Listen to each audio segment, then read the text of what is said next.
السلام عليكم ورحمة الله وبركاته أحباب المشاهدين.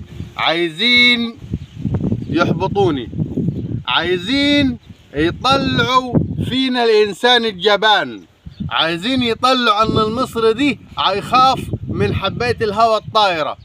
بس كل أعمالكم وأغراضكم الدنيئة دي باءت بالفشل، باءت بالفشل يا بتوع المداح، يا بتوع المسلسل، يا القائمين على العمل عشان تخوفوا أبنائني وتخوفوا أطفالنا الصغار. أنا بنتي الصغيرة دي مش قادرة تروح الحمام وحدي. شفتوا وصلت الأمر إزاي؟ ليلة ما شجعناها وقلنا له أنت حافظة قرآن، أنت من أمة محمد صلى الله عليه وسلم، عايزين تعملوا فينا إيه أكتر من كده؟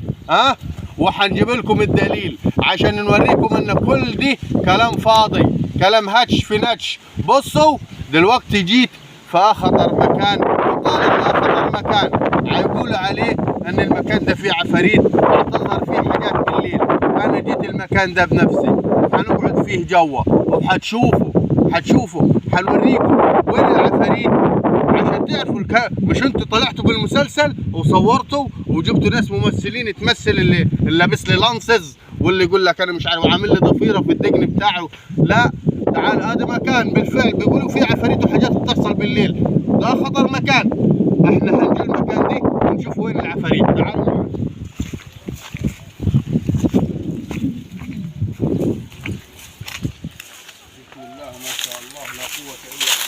سلام وقولا من رب الرحيم. هذا المكان يا اخواني مكان طبيعي، مكان ما فيش اي حاجه. هم هيدعوا يجيبوا لك، قرب يا ابني بالكاميرا، قرب، ما تخاف يا حبيبي، ولد بيصور ما تخافش، خليك شجاع زي ابوك. بص الحاجات دي مش موجوده، ما فيهاش اي اساس بالصحه. احنا هنا في الصعيد، القلب الجامد، القلب الحديد. خليكم انتوا في عفاريتكم يا بتوع المداح. احنا اللي مفيش اي حاجه هتشغلني، لا تقول لي عفاريت ولا تقول لي مش عارف نمرود ولا بمرود. في ايه يا جدعان؟ فوقوا. عايزين تخلقوا انسان جبان، عايزين تطلعوا جيل جبان مليء بالخوف مليء بالرعب. كذب. احنا جيل الانتصارات، احنا الابطال، قلوبنا لا يمكن تتهز مهما عملتوا. خليكم في خيبتكم، عرفتوا؟ مفيش حاجة اسمها ايه؟ اسمها عفاريت. مفيش حاجة يعني. استنى يا استنى يا رجل، أعوذ بالله.